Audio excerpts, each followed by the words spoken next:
price point. I know where you started, and I know kind of where it is now, and I don't want you to talk about how much you want to spend, but I want you to talk about what you've learned from that.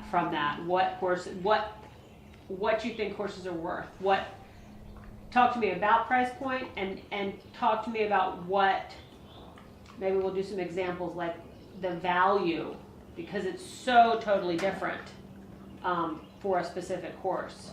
So what I've learned is there's a tremendous dependence on where you are in the country. On the East Correct. Coast, prices tend to be higher than they are out west, and frankly, when you and I first met, what I thought I knew about buying horses is ultimately what I would want. To get the horse that I wanted, I had to be at a certain price point. I've learned since that I don't need to go to astronomical numbers to find the And the horse problem with with the that attributes is that I when want. you talk about that price point, what happens to all those horses? All of a sudden they're all at that price. Yeah, funny how that works. Yeah, funny how that works. Yeah, so, and not to be stereotypical or because there are good horses everywhere, but you're right, like the East Coast, they tend to be higher priced because there's a market and people will pay. What the market will pay. So, that's fine. But that doesn't mean those horses are worth that amount of money unless they sell for that. Right. And Exactly. out west, things are a bit more practical. Not completely, and we're talking middle of the country In general. out west. Prices are more reasonable. Number one, because there's a lot more horses. Right. Number two, cost of living is a bit less than on the East Coast or the West Coast. But that doesn't mean all those horses are good. The real good thing about that middle of the country horses is they usually get the miles. Sometimes they're not the right miles, but they get the riding. Now the question is, do they get the training? Just having the riding No. isn't always correct. East Coast is a bit more maybe training, sort of, in some understanding of that, but they tend not to get as many miles. They don't work all day, usually. But what have you learned too about, because I know we kind of went through, you've kind of, what word am I trying to think of for you? You've kind of evolved through this process, and you needed to get back to, you're actually back to the same horse you wanted a year ago, but for totally different reasons, which you needed to go through the process. You were wanting a much younger horse for quite a while, okay? So when you talk about that, you talk about potential. Is that putting the money into potential? What do you think about that now? So that's no longer my focus. I want to, I'm at this point in my riding career and at this point in my life, I want to enjoy my horse. Right. And that's much more important to me than And you want to stay safe. And I want to stay safe. That's much And you're more not a important trainer. to me. Right. You might not ride for a few weeks at a time. Exactly. And I'm not going to be a trainer. And you want to get on the same horse that you got off of last month. Right. Exactly. Not have to work them for a week. So I've matured in that sense, in that it's more an emphasis on the older horse, the all around been there done that Right. ranch horse. Right. And to your point earlier, the reason that I've been drawn to that ranch horse is they do work all day, and if they don't work well, chances are they're not going to be around that ranch too What much happens longer. to 'em? They're going to be auctioned. And where they come? East Coast. East Coast. There you Hate to go. say it, but yeah. I mean, and I can kind of make an example, and again, this is just stereotypical, but there's a lot of people on the East Coast that we deal kind of heavily in like roping horses. And a good quality head or heel horse very easily starts at $20,000. But there's a lot of horses that come from out west that are head and heel horses that are sold in this area for $6,000-$8,000. Well, a lot of people are like, wow, he's from the west, he's a rope horse, he's a ranch horse, he's great. I know that if he's being sold for that amount of money in Texas, he's probably worth $500, and there's something wrong because the good ones don't get sold, or the good ones get sold for over $20,000. So he's not what people think. So there's a vast price difference when you understand quality and where the horses come from, or whatever. I lost my train of thought. But where was I going to go with this for you? There was one thing I was going to say. Hang on, I lost my thought, Izzy. That whole ranch horse thing. So back to that topic, the whole ranch horse thing. If you have somebody selling you the perfect ranch horse, and he worked on a ranch and he's been there, done that, and they're offering him to you for $5,000. What are you going to say? Well, I'm going to look further into why he's that cheap. Right. Because those been there, done that perfect ranch horses are priceless, and they usually don't go anywhere. So that's something you have to pay attention to also. Okay. Now, one more thing, and then we'll end this and we'll go ride.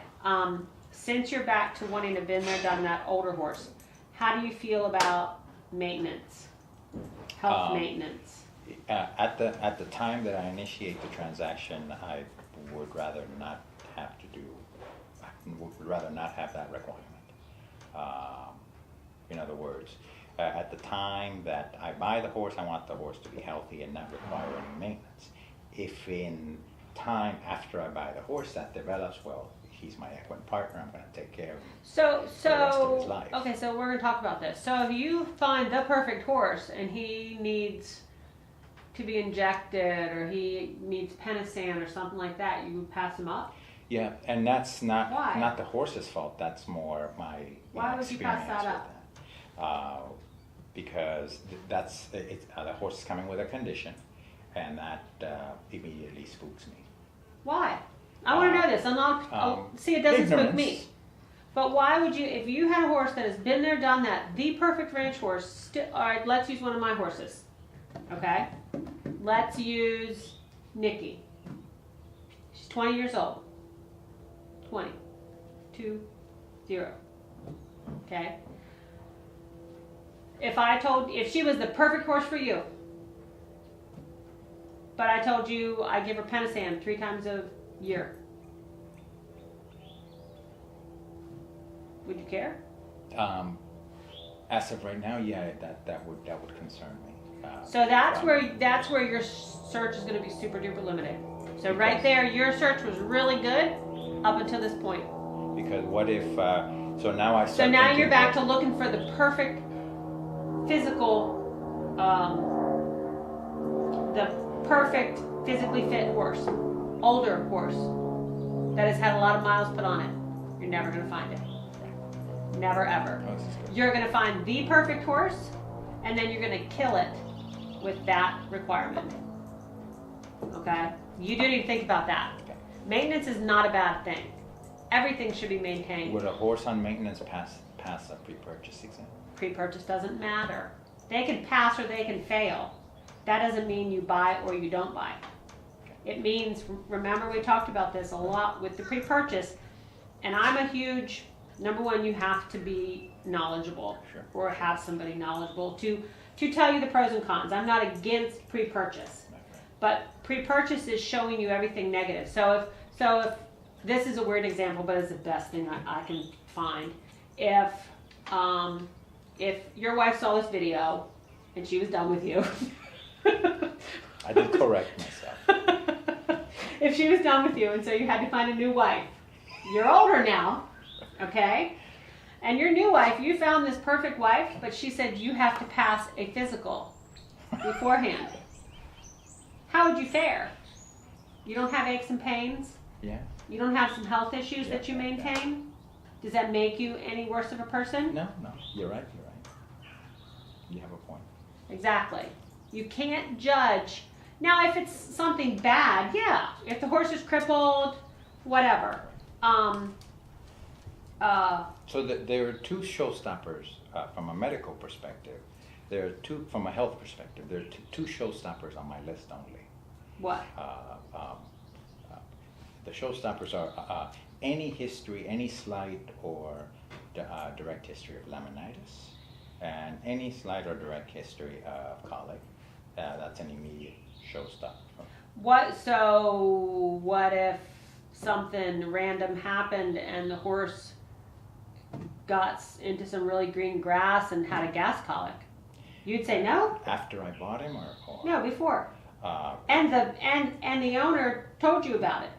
You'd still say no? Yeah, I would. Why? It's normal. It's normal. Yeah. Some horses colic. You don't want one that has had colic surgery. I'll agree with that. Right.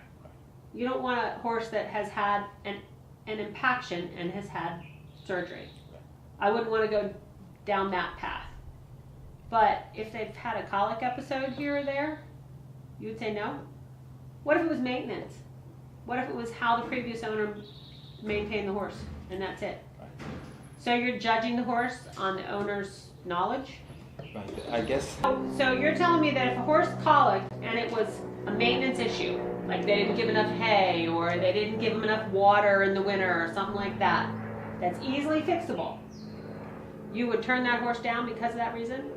See, at the time that comes up, while I'm evaluating the horse, with the support of an expert like you, yeah. And owners don't have to predispose any of that to you. So you might not even know. Right. So I wouldn't put that there. I think that's something to be talked about if it became a big issue. But I wouldn't say no just because there was a colic episode. Laminitis is another thing. How long ago was it? How bad was it? I have horses that have been laminitic, and they're fine. They're 100% sound. That's where you have a good farrier and good care and good knowledge, and you don't let it happen again. Use Nikki as an example. When I bought her, I kind of got her a little inexpensively because in the process of selling her, she was older. She was 15, 16. And they had a problem selling her because she kind of couldn't stay sound in her front feet. Well, she's 100% sound now, completely barefoot. Some things are fixable, and that's just maintenance and knowing how to kind of do the right thing.